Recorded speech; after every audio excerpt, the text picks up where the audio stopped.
Here at Railroads University, it's so important, whether we're coming together in person on our beautiful campus or joining together in virtual spaces like this, that we acknowledge the traditional lands our university rests upon. At Railroads University, we acknowledge that our campus is located on the traditional lands of the Quisepsum and Lekwungen ancestors and families. It's with great gratitude that we live, learn, work, and play where the past, present, and future scopes of Indigenous and non-Indigenous students, staff, and faculty come together. I am so lucky to be tuning in from this beautiful space today, and we would love to know where all of you are tuning in from today as well. So this would be a great time if you feel excited to test out that chat box. So let us know, where in the world are you joining from today? If you're coming in with any particular questions, pop them in as we'll get to those together. So as you all know, we are here and excited to talk about our Master of Arts and Graduate Diploma in Justice Studies.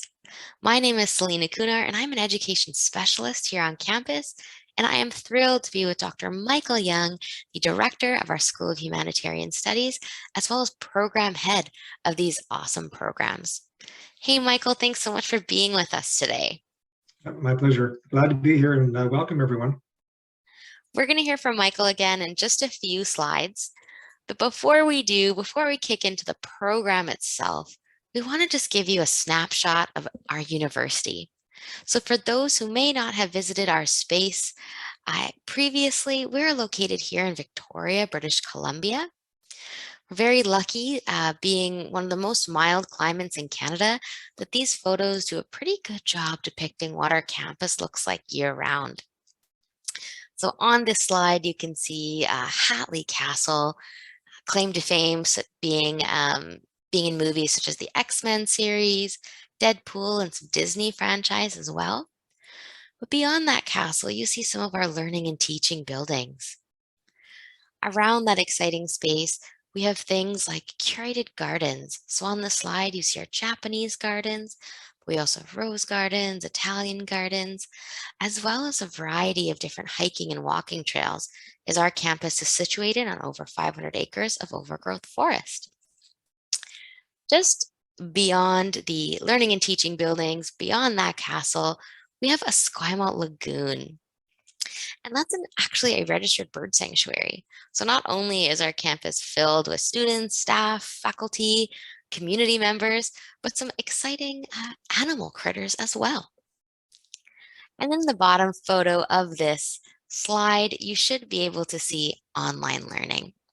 So Railroads was a pioneer of this blended learning model where we bring together the best of an online learning environment and all the features that come with that, or rather features and flexibility that comes with that, with on-campus, in-person short learning residencies. Being a university for working professionals means that we are committed to making sure that our education is accessible, relevant, and applicable to what you're doing right now. We're so thrilled to have our faculty be what we call scholar practitioners. So folks who are not only academic experts in their field, but who are out in the world putting into practice what they're bringing into our classrooms. Our commitment to providing education to learning professionals allows our classrooms to be spaces where, of course, we're diving into hypothetical learning and theory, but we're also doing real world problem solving in real time. Your cohort is made up of members from a variety of different worlds within the space of justice studies, and you'll find that much of your cohort will be working full time while completing this program. So students are not only encouraged, but really expected to bring into our classroom challenges and opportunities they're facing in their professional spaces to be used as part of the education. That keeps us always relevant, always applicable, and ensures that for our students, learning isn't something that's happening separate from their life. It is not personal, professional, academic. Here at Railroads, we do our best to make sure that all those worlds can come together. So not only is your learning informing your professional space, but your professional space is what's informing your learning as well. So with that, this is probably a great time to start talking about the programs themselves. So Michael, I will pass the microphone over to you just to run us through an overview of the Justice Studies programs here at RIU. Right. Thank you, Selena. And I'll start actually in the middle of the page with a graduate diploma, because the graduate diploma is basically considered half of the amount of time that the Master of Arts would be. And it is 18 credits. As you see, there's 36 credits so for the master's degree, but the graduate diploma is a blended credential with one residency attached to it. And the way that our program works, for the graduate diploma, and actually for the Master of Arts, we have the first course is actually an online course, and the residency starts after that course is over. So right now on campus, we have 2 courses running. The residency is basically 6 credits, 2 courses in a very short period of time. It's very condensed, very challenging, but it's also a very challenging growth experience for students and faculty alike. If you would like, many people take the graduate diploma to test the waters to see if they can do the graduate work. And if they do, what they'll do is they'll transfer into the Master of Arts, which is basically just completing a form so that you can do that. The Master of Arts is the first year is the same as the graduate diploma. But with the Master of Arts, you have some choices in terms of completing your degree.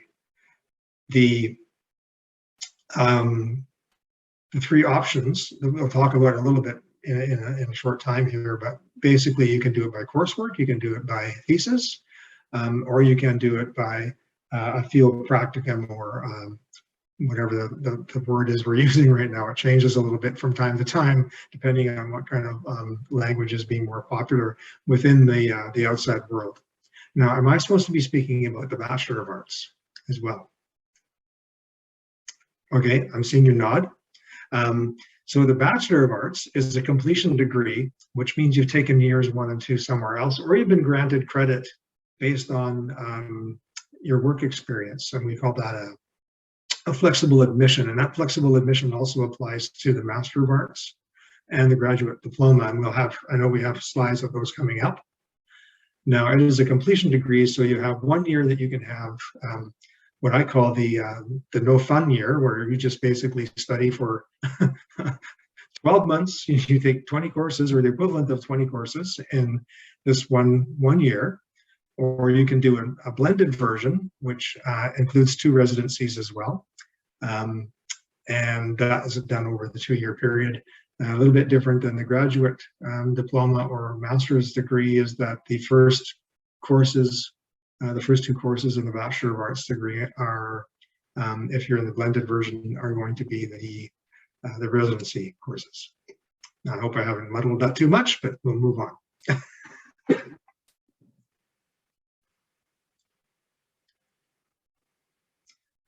So here, what are we doing here at Justice Studies? Well, in both the BA and the master's degree level, basically, we're looking at justice from a very different perspective than what many people are used to in terms of, especially in terms of academic settings. There's many criminology and criminal justice programs. Ours is not one or either of those. Ours is unique in that it takes a bit of a social justice term, but does maintain a little bit of the criminal justice element, because we are very aware that there are many intersections in society where justice is taken to mean something separate, or taken to mean something by itself. But we know if we look at people who are in trouble, or people who are troubling, whatever way you want to word that, they intersect with many facets of what we'll call social control mechanisms. So it's the justice system, healthcare, even education. And so when we look at who is in need of some kind of justice education, we find that people like you come from many walks of life. You may be working in a social work setting. You may be working in a criminal justice setting. You may be working in a policy setting, whatever. Justice affects all of those areas equally. And so the idea of transdisciplinary and multifaceted perspectives that we're raising here, and the idea of interdisciplinary, is that we see many disciplines contribute to our understanding of justice. And if you want to know more about that, you can sign up for the program. Otherwise, I'll be talking about this all day. So, so we're interested in promoting and assessing critical thinking and critical abilities in terms of research, in terms of writing, in terms of problem solving, in terms of how you want to contribute to making a better world. These are all things that are part of what we do and part of what you do when you come into the program.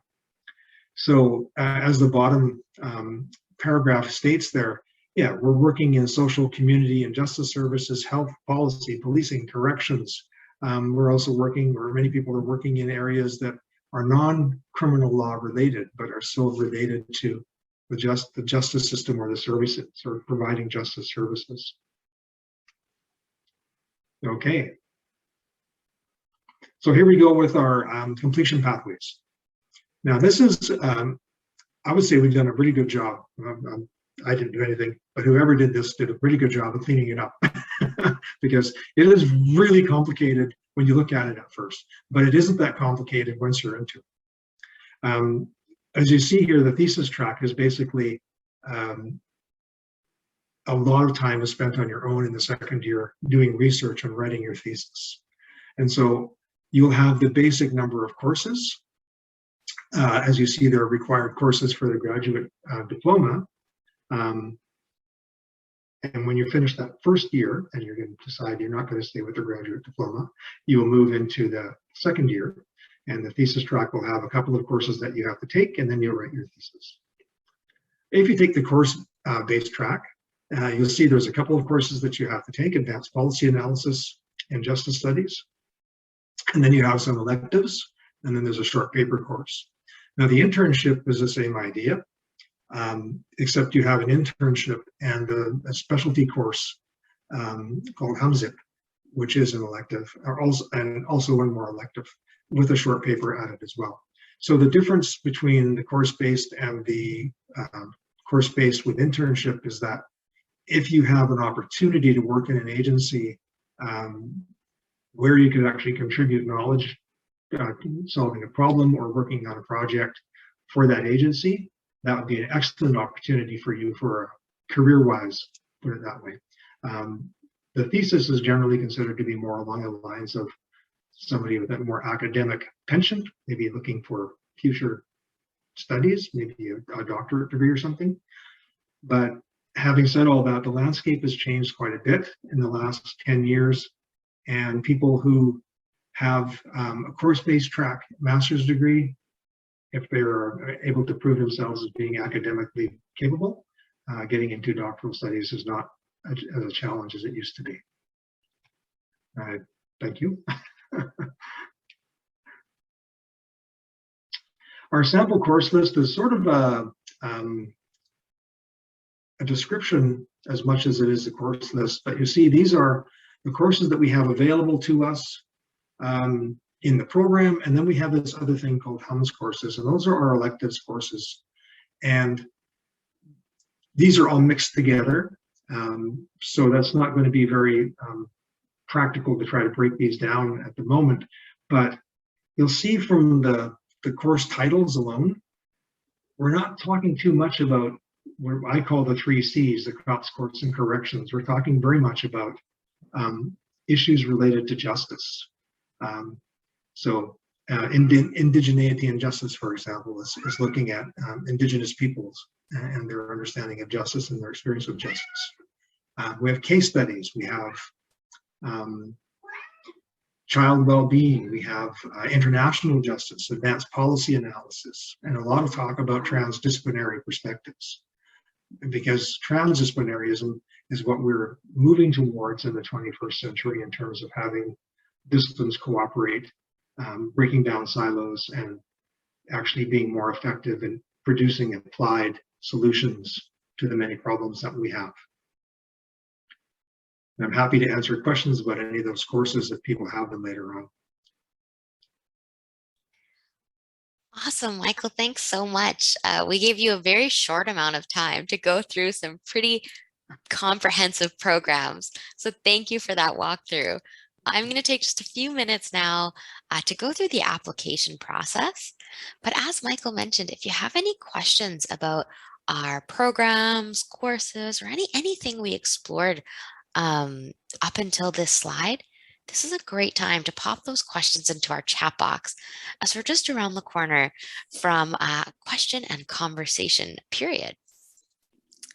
So with that, with the questions starting to bubble and perhaps coming into the chat box, I'll kick off our how to apply section with running through our admissions criteria. Here at Railroads, we have both standard and flexible admissions. So I'm going to start by diving into standard admissions. For standard admissions, we look for prospective students or applicants with a 4-year or comparable undergraduate degree in a relevant and related field, with a minimum GPA of a B+ from a recognized post-secondary institution. We have an asterisk there beside relevant and related field. So to attach to that, we share that a relevant and related fields are defined by each program based on disciplinary and/or professional practices. So applicants required to address how they consider their academic education to be relevant and related to the desired program of study within your personal statement. So you'll note we're not actually pointing out any particular undergraduate degree that you need to be coming into this program with. Instead, we're interested in, given the undergraduate degree you have and the professional experience to date and where you find yourself right now, how do you think that's relevant and related to this program? Moving on to flexible admissions. So flexible admissions is something we're so proud of here at Railroads, because this is where we really get to walk the walk, not only talk the talk about supporting professionals in pursuing post-secondary education. So flexible admissions is for those folks who may not have a traditional academic background, but who have extensive experience in the professional world, who you recognize can add a richness and diversity to our classrooms.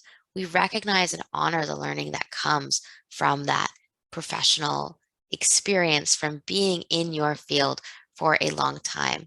And we want to make sure that that knowledge and that experience, that intellect, comes into our classroom. Our classrooms are, what is the saying? They're not sage on the stage. So while we have wonderful faculty and wonderful teaching staff, they do a great job of ensuring that the learning doesn't only come from the professional or the expert that's standing at the front of the room, but instead the experts and professionals who are within the room. So not only the teachers and the faculty, but you and your cohort members as well. So that's where we come back to flexible admissions. That's why we're so interested in creating space for those people who may not have a traditional academic background, but would have absolutely gained experience in the field. So if you find yourself meeting the degree requirement, but perhaps not the GPA requirement, we would look for those applicants to have a minimum of 5 years of relevant professional experience. Applicants without an undergraduate degree will normally require 10 years of work experience, with a minimum of 2 years of relevant professional experience in a leadership or management position, or an equivalent combination of both education and experience. On this slide again, we have some asterisks here. And again, when we could talk about relevant professional experience, we're excited to hear how you think your experience is relevant to this program and its outcomes. When we say leadership or management position, we're interested in all of the different ways leadership can be expressed. So while of course that comes with positional leadership, but that's not limited to exclusively managers, supervisors, directors, those who have a title that that clearly defines some sort of supervisory management leadership component. We're also looking for folks who have assigning responsibilities, contributions to organizational change, those who are implementing organizational values and missions, guiding a group to a shared goal and objective. If you head to our website, you'll be able to see quite a comprehensive definition of all the different ways leadership, our management experience could be expressed. And again, you're going to express that in those supporting documents we're going to talk about in just a second. You'll note at the bottom bullet here that all our flexible admission applicants will be required to complete academic writing and critical thinking prior to beginning the program and obtaining a B+ in that course. So academic writing and critical thinking is well loved on our campus. Many of our programs include this requirement, and we find learners who not only are coming through flexible admissions, but those who might be a few years away from their last academic experience participating in this course, because this course allows you to learn or regain or refresh those fundamental things around academic writing and critical thinking. So how do you put together a paper? What is APA citation? All these tools that'll ensure that once you start the program, you're not worrying about these structural components of your papers or your assignments, but instead you can focus truly on the content and what you're diving into in your classrooms with your cohort. So you'll find that this course is offered at least once a month and sometimes more than once a month because it is so well loved on our campus by staff and faculty, but students as well. And if you have any questions about this program, this course, we're always able to answer those as well. So heading into the steps of how to apply. Well, as with most things these days, we kick off with an online application. And currently that online application includes a fee of $128.81. And once that online application is in, we then look forward to seeing your supporting documents. So for both the Master of Arts and Graduate Diploma in Justice Studies, we're going to look for official transcripts, personal statement, detailed resume, and 2 letters of reference. Our website is a wonderful resource for moving through how to put these documents together. So some helpful tips and tricks around, how long should my personal statement be? What should I be including in that? So for example, for our personal statement, you'll notice on our website, we have a variety of questions we provide you with to help orient you around, what are we looking to learn about you? So for example, why do you wish to enroll in this Justice Studies program? What work experience do you have in the area of Justice Studies? What special strengths are you bringing to the program? Those are just a few questions among many that'll help you get started on putting together this document. And then we have some tips and tricks around the detailed resume as well, what categories to include to make sure all of your accomplishments shine bright. And then we have some practical information as well, as in how can my official transcripts be sent to your offices? How do my referees get their letters to you? So all of that can be found on our website, or if you connect with our offices, and our team would be more than happy to help walk you through what putting those documents together looks like. Upcoming intakes. Well, we are now looking towards our 2023 intake of both our Master of Arts and Graduate Diploma in Justice Studies programs. So we are excited that our next intake of the program will begin January 9th, 2023. And that puts our application deadline as August 31st of 2022.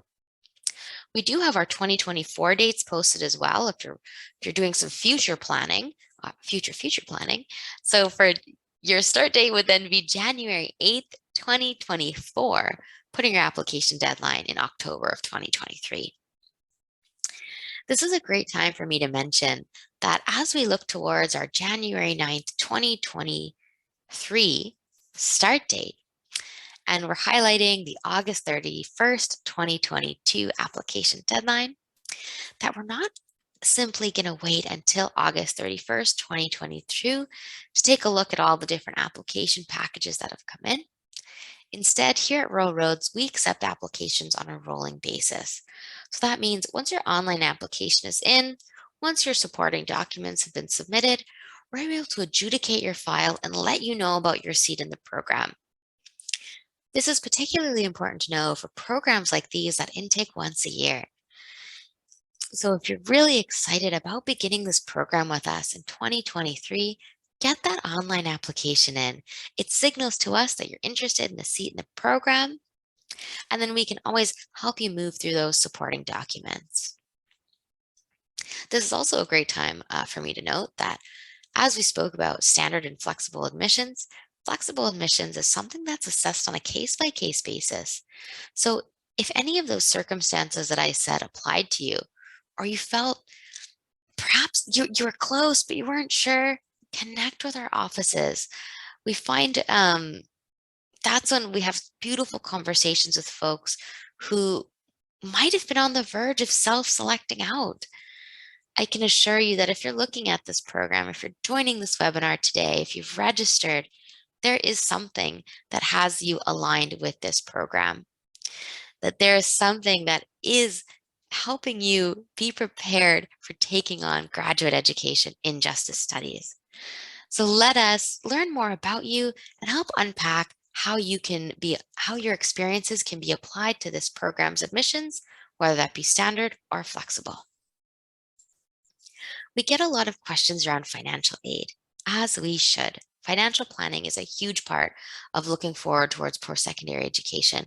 So we wanted to make sure we included this slide in today's recording so you had the website and direct phone lines of our financial aid office. It is staffed with financial aid and awards specialists who have their fingertips on resources available both internally here at RIU, but externally as well that could be available to help fund your studies. So they'll be able to answer questions around things like loans, awards, scholarships, or other types of funding as well, depending on which country or province you're joining us from. So please, always give them a call, check out their website, check out their blog, because you never know what might be available out there for you. Oh, this is a really important slide because every time I have said, connect with our offices. Well, these are our offices. As you may have noticed, Diana in our chat box, who's been so wonderful in popping links that have aligned with what we've been sharing today, she is just one beautiful example of the teams we have available on our campus to help answer any questions about these programs or any others we offer as well. So you can connect with Diana and her team at learn.more@ruralroads.ca. And they work with Canadian citizens, permanent residents, landed immigrants, and refugees. And her counterparts in our international enrollment team are excited to connect with international citizens and temporary residents at learn.more.international@ruralroads.ca to help continue the conversation. You may see a little scannable code here. That is from our international enrollment team to help folks outside of Canada get connected via WhatsApp. So you are welcome to swipe your phone over the code and you'll get connected with our teams directly. And they, of course, can answer questions about justice studies, but others on our campus as well. So with that, we have come to a close on the formal presentation today. But before I close the PowerPoint, I just am going to scroll through the questions to see if we had any need for the slides at this time. So it looks like I have some private questions here, but the slides might not be too helpful. So why don't I close out our slide deck and we can get to some questions. So Michael, I have a question here around, does the internship have to be completed in BC? Or are students assisted finding something in their home province or country? Good question. And the way our internship works in in this context is that students are basically responsible to have an internship, to find it. And the internship does not have to be in British Columbia. It can be in, it's preferable that it's in Canada, because we do need to have some kind of oversight into how people are treated and what you're doing in that internship position and so forth. But yeah, the internship is a little bit different because it is not a co-op placement, and there's a very big difference there. So if you have access to something like a position, if you were working in an area and you can actually do an internship where you're working and that internship is not part of your general job duties, then that's possible for you to do. Amazing. We have another question around, if I'm interested in law or am a lawyer, would I be a fit for this program? That's a really good question because it really depends on what the interest in law is that you might have. And we've had international students from other countries come to our programs trying to expand their understanding of justice from the perspective that we provide. And so it could be a good fit if you're trying to move beyond what we'll call the black and white letter of the law model of understanding social policy and understanding how social control basically is construed and how it's operated and how it's exercised on a daily basis, who's affected by that. My sort of really brief definition of justice is justice as fairness. And so a big element of what we look at in our programs is the impact of what we'll call justice actions and collateral damage. So we have a history, if we look at so-called justice in the treatment of some peoples in some context, that was done justly at the time, but in retrospect, we're still scrambling to make amends. So that's a very long-winded response, but I would say if you're interested in the areas of social justice, then our program would be a good fit for you if you come from a law background. Thanks, Michael. Mm-hmm. I have two more questions here, but if any folks want to pop questions into the chat box, you are more than welcome. And we suggest or recommend ensuring that when you send a question, you keep it set to everyone, and then we can all see the question together. That said, if you prefer to send it privately, you can send it directly to me. So we have another question here around, have you noticed a trend in why someone picks one track over the other as a completion pathway in this program? The trend has been COVID. That's been basically, we've lost quite a few people who wanted to do a thesis, but very difficult to do when you can't access even libraries at the beginning. So we have people wanting to do archival research.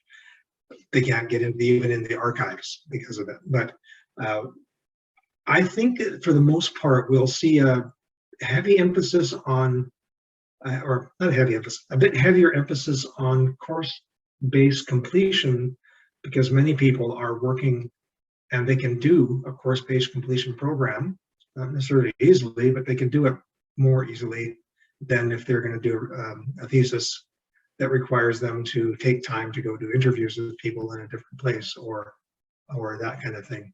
The thesis and the internship require a little bit more self-direction. And so people who don't have the time for that will go towards the course-based track. That said, I would say there's probably the bigger emphasis on thesis and course-based, less so on the internship in our program. That is great to know. And the last question is, how large is the class size for the MA in Justice Studies? That's a trick question because there's no answer to it. It really depends on enrollment. And when we started, we were quite small. And we grew, and then COVID came and we reduced in numbers again. But at the moment, we hover around the 30 mark, which is perfect for a program like ours. So 25 to 30 is what I'll call the sweet spot for everybody involved, and that seems to be where we've landed. It seems to be a great size for students to have diversity in the people that they connect with in terms of other students, but familiarity with everybody so they know who everybody is, and it makes for a very good collegial model and a collegial experience, because that's a really big part of our learning, teaching, and research model at Railroads University is very much team focused. And it doesn't mean that we put on jerseys and we run around going, you know, rah, rah, rah.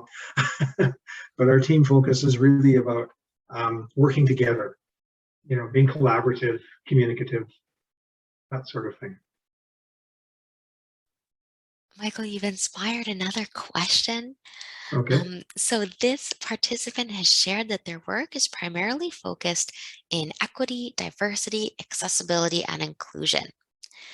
They continue to be pulled into this area of work, and my knowledge, education, and experience in these areas, which is about dismantling system barriers and challenging societal norms. This seems like social justice work to me, and I'm wondering if it fits well with this program. I would say yes, it is social justice work, and I would say yes, it fits well with our program, because we do have dedicated courses that speak to those issues, especially with regards to indigeneity and Aboriginal peoples. But because we're using transdisciplinary perspectives in our courses, a lot of the topics that you will pick when you're doing course papers and such are going to be much up to you. They're going to be self-driven.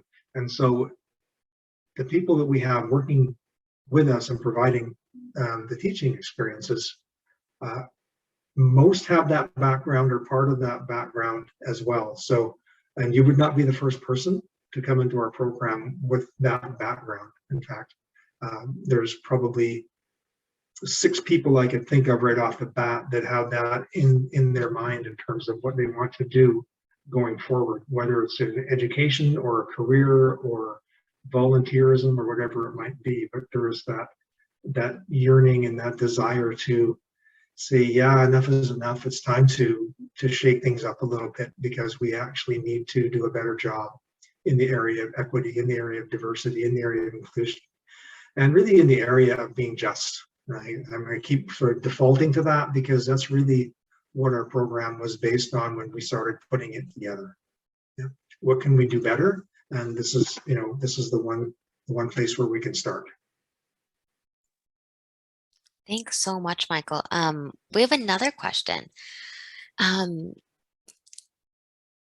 Anticipating for our 2023 intake, will the program be hosted exclusively online, or will folks be coming to campus for their residencies? Residencies will be on campus unless there's another giant hiccup in the universe. But as I mentioned a little earlier, we did have our first residency from the 2022 group is on campus right now.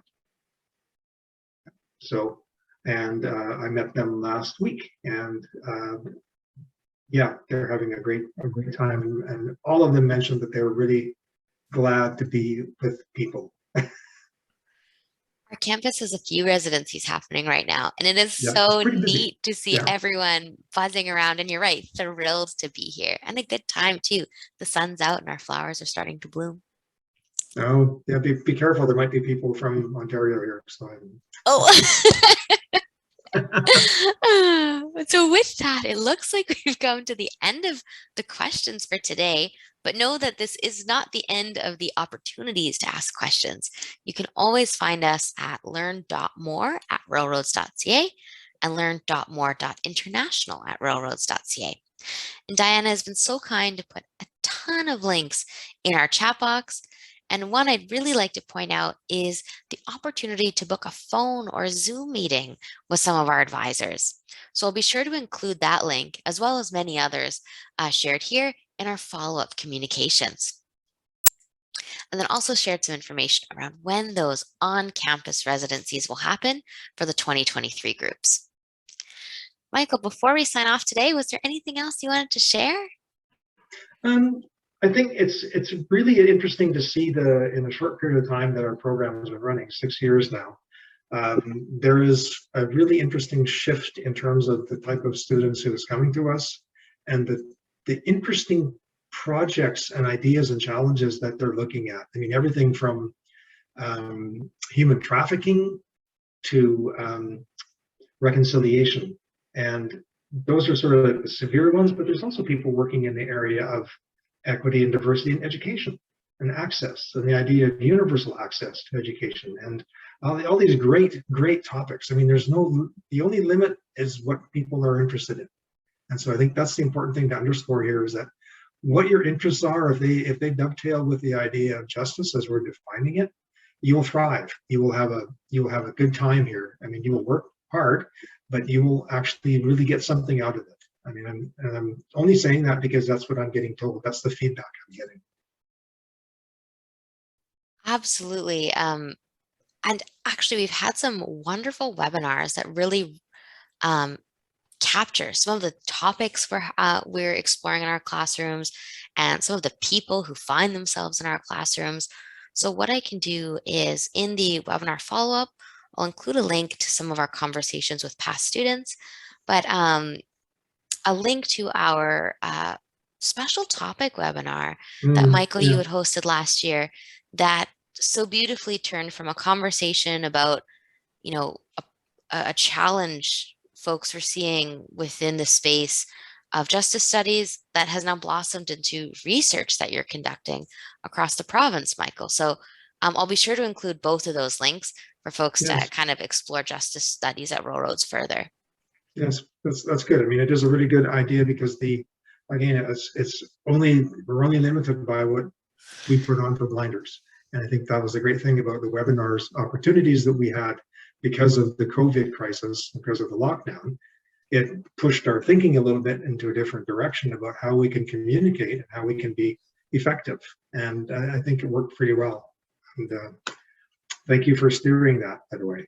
No problem. I am passionate about this program, and I am so excited for everyone who registered and for everyone who's here. We've had such a wonderful, well, for us is an afternoon, but depending on where in the world you're tuning in from or when you're watching this recording, perhaps is a different time of day. But for us, it is time to go eat some lunch. So we're going to wish everyone a wonderful rest of your day and a wonderful whatever meal comes next, whether it's breakfast, lunch, dinner, midnight snack, whatever suits your fancy today. Bye-bye, everyone. And thanks, everyone.